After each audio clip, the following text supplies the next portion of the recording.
जय हिंद दोस्तों, नमस्कार। जो अभी की सबसे बड़ी खबर आ रही है, जहां पर बांग्लादेश में भारत विरोधी कदम उठा रहा है अमेरिका। शेख हसीना सरकार को अस्थिर करने की बड़ी कोशिश, मोदी सरकार ने दी चेतावनी। जी हां दोस्तों, साथ ही साथ आपको बताएंगे जहां क्या पाकिस्तान के राष्ट्रपति को सेना ने कर लिया हाईजैक, विवाद से हुआ बड़ा खुलासा। जी हां, साथ ही साथ आपको बताएंगे जहां पर डोनाल्ड ट्रंप का भारत विरोधी बयान, कहा राष्ट्रपति बना तो भारत पर इतना टैक्स लाद दूंगा, इतना टैक्स लाद दूंगा। पूरी बात दोस्तों आपको खबर में बताएंगे, लेकिन उससे पहले अगर आप भी अपने भारतीय सेनाओं का दिल से समर्थन करते हैं, मानते हैं कि मोदी है तो हर चीज मुमकिन है, तो इस वीडियो को भी कर दीजिए लाइक, चैनल कर दीजिए सब्सक्राइब, बेल आइकन दबाइए, साथ ही कमेंट बॉक्स में लिख दीजिएगा जय हिंद। जी हाँ दोस्तों, तो बात करते हैं पहली और सबसे बड़ी खबर की, जहां बांग्लादेश में भारत विरोधी कदम उठा रहा है अमेरिका। शेख हसीना सरकार को अस्थिर करने की कोशिश, मोदी सरकार ने दे डाली चेतावनी। बता दें, आनंद बाजार पत्रिका की रिपोर्ट के मुताबिक भारत ने अमेरिका को चेतावनी दी है कि जिस तरह से शेख हसीना सरकार को अस्थिर करने के लिए अमेरिका कई सारे कदम उठा रहा है, वो भारत की सुरक्षा के लिए तो सही नहीं है, इसके साथ साथ पूरे दक्षिण एशिया की समग्र सुरक्षा के लिए सकारात्मक नहीं है। कोलकाता से प्रकाशित अखबार ने अज्ञात सूत्रों के हवाले से कहा है कि बांग्लादेश में आगामी चुनावों को केंद्र में रखकर अमेरिका की मौजूदा भूमिका से भारत खुश नहीं है, और ये संदेश वॉशिंगटन को भी दिया गया है। नई दिल्ली के मुताबिक वॉशिंगटन की तरह भारत भी ढाका में निष्पक्ष और स्वतंत्र चुनाव चाहता है, लेकिन अमेरिका की दखलंदाजी भारत को पसंद नहीं है। अगले 3 हफ्तों में अमेरिकी राष्ट्रपति जो बाइडेन और बांग्लादेश की प्रधानमंत्री शेख हसीना नई दिल्ली में एक ही मंच साझा करेंगे, क्योंकि वे दोनों G20 नेताओं के शिखर सम्मेलन में भाग लेंगे। रिपोर्ट में कहा गया है कि साउथ ब्लॉक यानी भारत के विदेश मंत्रालय की सीट का मानना है कि अगर बांग्लादेश में जमाते इस्लामी को राजनीतिक रियायत दी गई तो निकट भविष्य में ढाका पर कट्टरवाद का कब्जा हो जाएगा। नई दिल्ली को लगता है कि अगर बांग्लादेश में हसीना की सरकार कमजोर हुई तो ये ना तो भारत के लिए अच्छा होगा और ना ही अमेरिका के लिए। आनंद बाजार के मुताबिक भारत का यह संदेश काफी महत्वपूर्ण माना जा रहा है। जी हां दोस्तों, बहरहाल बांग्लादेश में जिस प्रकार से भारत विरोधी कदम उठा रहा है दोस्तों अमेरिका, इस पर आप क्या कहना चाहेंगे कमेंट में लिखकर अवश्य बताइएगा। साथ ही साथ अगली खबर की बात करते हैं, जहां क्या पाकिस्तान के राष्ट्रपति आरिफ अलवी के ऑफिस को सेना ने कर लिया है हाईजैक। इन कानूनों पर विवाद से हुआ बड़ा खुलासा। बता दें, पाकिस्तान में राष्ट्रपति और केयरटेकर सरकार के बीच आमने सामने की लड़ाई शुरू हो गई है। पूरा विवाद 2 कानूनों को लेकर शुरू हुआ है। संसद ने 2 विधेयक पारित किए और इसे राष्ट्रपति के पास भेजा था। राष्ट्रपति ने इसे अप्रूव करने से मना कर दिया। अब संवैधानिक नियमों के हिसाब से विधेयक खुद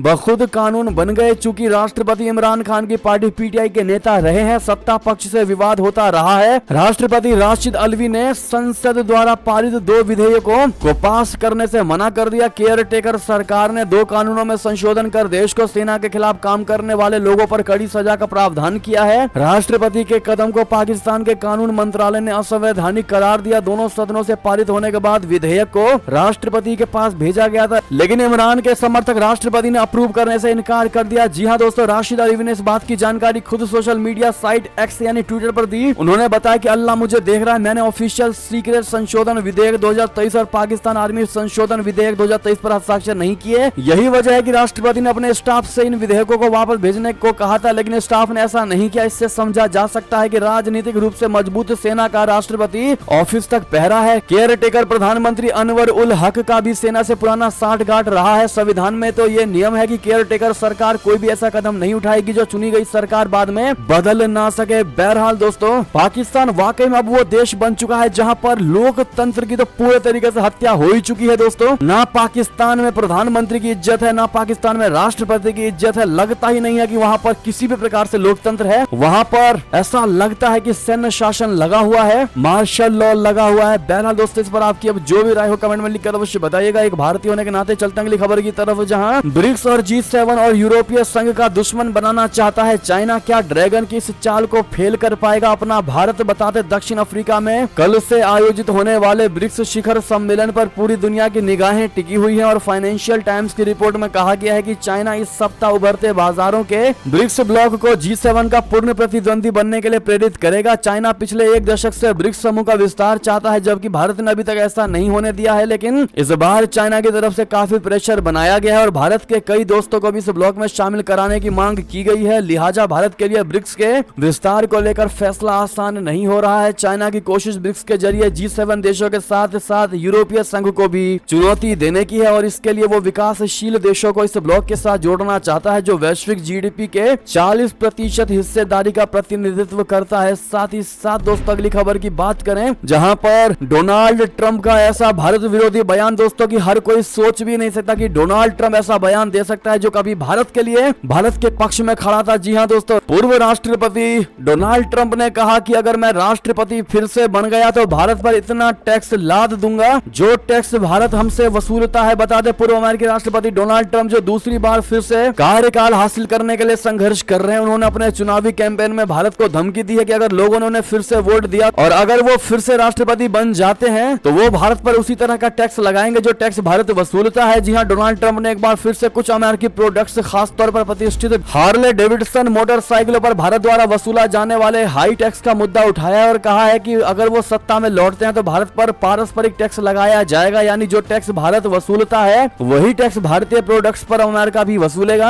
अमेरिकी राष्ट्रपति के रूप में अपने पहले कार्यकाल के दौरान डोनाल्ड ट्रंप ने भारत को टैरिफ किंग कहकर संबोधित किया था और डोनाल्ड ट्रंप की धमकी को सिर्फ चुनावी धमकी ही नहीं माना जा सकता, क्योंकि उनका अतीत भारत को लेकर उतना भी अच्छा नहीं रहा है। दोस्तों, मई 2019 में उन्होंने भारत के जनरलाइज्ड सिस्टम ऑफ प्रेफरेंसेस यानी जीएसपी का दर्जा खत्म कर दिया था, यानी भारतीय सामानों के लिए अमेरिका ने जो एक खास वातावरण उपलब्ध करवाता था ताकि भारतीय प्रोडक्ट्स वर्ल्ड मार्केट में दूसरे सामानों के साथ प्रतियोगिता कर सके, ट्रंप ने उसे खत्म कर दिया था, जिससे भारतीय निर्यात पर असर पड़ा था। डोनाल्ड ट्रंप का आरोप है कि भारत अमेरिका की कंपनियों के प्रोडक्ट्स के लिए भारतीय बाजार में न्याय संगत और उचित पहुंच उपलब्ध नहीं करवाता है। उनके कहने का मतलब था कि भारतीय बाजारों में जाने से पहले अमेरिकी प्रोडक्ट्स को काफी टैक्स चुकाना पड़ता है। जी हाँ, अब ऐसे में दोस्तों भारत विरोधी बयान देना डोनाल्ड ट्रंप के लिए क्या लगता है आपको? क्या वाकई में डोनाल्ड ट्रंप को इस बयान के बाद कोई फायदा मिलेगा दोस्तों, या फिर भारत का सपोर्ट पूरे तरीके से खत्म हो जाएगा डोनाल्ड ट्रंप के लिए? आप लोग क्या कहते हैं बताइएगा जरूर। इस बयान के बाद दोस्तों आपकी राय तो बनती ही है। अगली खबर की बात करते हैं, जहां चाइना और अमेरिका में जारी तनाव के बीच जो बाइडेन को उम्मीद है कि इस साल अंत तक हो सकती है शी जिनपिंग के साथ उनकी मुलाकात। जी हां, अमेरिका और चाइना के बीच जारी तनाव के बावजूद अमेरिकी राष्ट्रपति जो बाइडेन ने शुक्रवार को कहा कि उन्हें इस साल के अंत में चीनी नेता शी जिनपिंग से मिलने की उम्मीद है। बता दें कि बाइडेन ने राष्ट्रपति के तौर पर नवंबर 2022 में बाली में G20 शिखर सम्मेलन के दौरान शी जिनपिंग के साथ अपनी पहली बैठक की थी। बाइडेन ने जापान और दक्षिण कोरिया के नेताओं से मुलाकात के बाद एक सवाल का जवाब देते हुए कहा कि मुझे उम्मीद है कि इस शरद ऋतु में बाली में हुई हमारी बातचीत जारी रहेगी और ये मेरी अपेक्षा है।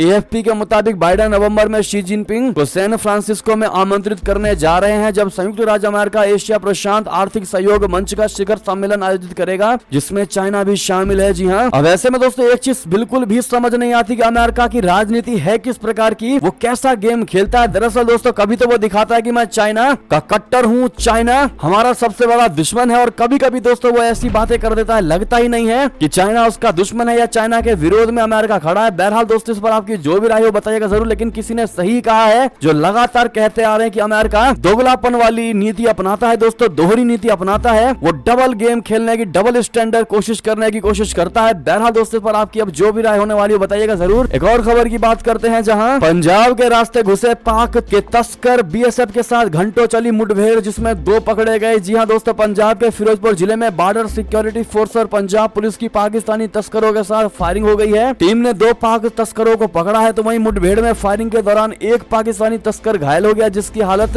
गंभीर बताई जा रही है। इस ऑपरेशन में BSF ने 29.26 किलोग्राम का हेरोइन भी जब्त किया है। पंजाब के फिरोजपुर में BSF और पंजाब पुलिस टीम को संयुक्त अभियान में बड़ी सफलता मिली है। पाकिस्तानी तस्करों के साथ मुठभेड़ में 2 तस्कर हत्या चढ़े। इसके अलावा आरोपियों के पास से 26 पैकेट हेरोइन मिली है। इसके इलाके में सर्च ऑपरेशन अभी भी जारी है। DGP पंजाब गौरव यादव ने बताया कि सीमा पार मादक पदार्थों की तस्करी करने वाले नेटवर्क के खिलाफ एक खुफिया अभियान चलाया गया, जिसमें यह सफलता मिली। ऐसे में थैंक यू इंडियन आर्मी जरूर कहिएगा आप लोग, उनके मनोबल को बढ़ाने के लिए मेरा भारत महान भी कहना मत भूलिएगा। ये थे अभी की सारी बड़ी खबरें। आपको खबर कैसी लगी? आशा करता हूँ कि यह खबर आपको काफी अच्छी लगी होगी, लेकिन थोड़ी भी अच्छी लगी तो इस वीडियो को दोस्तों में, भाइयों में, रिश्तेदारों में शेयर जरूर कर दीजिएगा, व्हाट्सएप, फेसबुक, ट्विटर के माध्यम से। और अभी कर दीजिए वीडियो को लाइक, चैनल कर दीजिए सब्सक्राइब, बेल आइकन दबाइए, साथ ही कमेंट बॉक्स में लिख दीजिएगा जय हिंद, जय भारत। और यहाँ तक बने रहने के लिए आप सभी का बहुत